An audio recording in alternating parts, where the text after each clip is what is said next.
आज सकाळी कवळ्या उन्हामध्ये सूर्याकड तोंड करून वेगवेगळी पुस्तकं वाचन करीत आहेत। यामुळे विद्यार्थ्यांची वाचन गती सुद्धा विकसित करण्यास खूप मोठे मदत होते। लेखक रेणू बघून सांग। राम राम राम राम राम राम बापूराम। स्टँडिंग पुस्तकाचं आहे लेखक चारा चौधरी। गायत्री तू कोणतं पुस्तक वाचली दाखव। लेखक हां शारदा जोशी। कन्या कोणतं पुस्तक वाचायला लेखक आर्यन कोणतं पुस्तक वाचायला लेखक अनुसया कुंभार। शिवराज कोणतं पुस्तक वाचायला लेखक राजा मंगळ वेडेकर। हां कोणतं पुस्तक वाचायला हॅपी अँड्स आनंदी मुंग्या। द्विभाषिक लेखक कोण आहे कृष्णा कोणतं पुस्तक वाचायला स्टँडिंग रीडिंग मुलांना उभं टाकून वाचण्याचा सराव घेतल्यास मुलामध्ये एक प्रकारचा आत्मविश्वास वाढण्यास खूप मदत होते। हे मुलं आज सकाळी कवळ्या उन्हामध्ये सूर्याकड तोंड करून वेगवेगळी पुस्तकं वाचन करीत आहेत। यामुळे विद्यार्थ्यांची वाचन गती सुद्धा विकसित करण्यास खूप मोठे मदत होते। सरकार मला आपली फार दया येते। एवढी शिक्षा भोगताना आपले किती हाल होत असतील। अरे रे देवा खाविंदना माफ कर, देवा क्षमा कर। बादशाह एकदम चिडून म्हणाला बकवास बंद कर।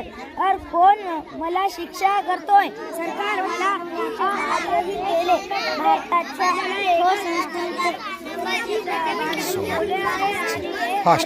संस्कृतीचा व उदात्त मानवतावादी तंत्रज्ञानाचा जगाला परिचय करून देण्याचे महान कार्य करून स्वामी विवेकानंदांनी भारताच्या भावी पिढ्यांसाठी एक थोर आदर्श व वारसा ठेवला आहे।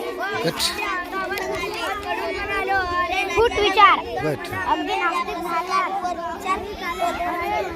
तो याची कल्पना ही नव्हती। तो राजपुत्राबरोबर गप्पा मारित होता, पण गौतमाचे काही त्यास लक्ष नव्हते। थोड्या वेळाने त्यांचा रथ एका झाडाखाली सावलीसाठी थांबला। थोडा वेळ विश्रांती घ्यावी हाच राजाचा उद्देश होता। गौतमही झाडाखाली डोळे मिटून बसला खरा, पण त्याच्या डोळ्यासमोर सतत ते घडलेले प्रसंग येत होते। जगात बरीच दुःखे आहेत याचा तो विचार करू लागला। काही वेळाने गौतम व राजा ही रथात बसले आणि राजधानीकडे निघाले। तिथे जाऊन आयुर्वेदाचा व अश्ववैद्यक शास्त्राचा जे उत्तम अभ्यास केला होता।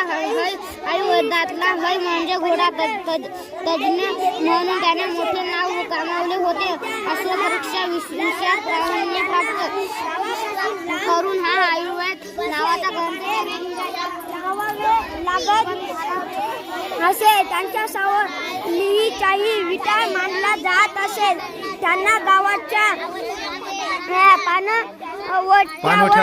पाणवठ्यावर पाणी भरण्यास बंदी असे। देवाच्या देवाळात जात येत नसे। सर्व नाही टाकलेल्या भाकर तुकड्यावर आणि मेलेल्या जनावरांच्या मांसावर जगावे लागत असे। माणूस म्हणून त्यांना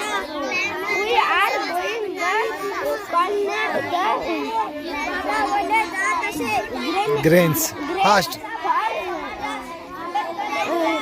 रेनी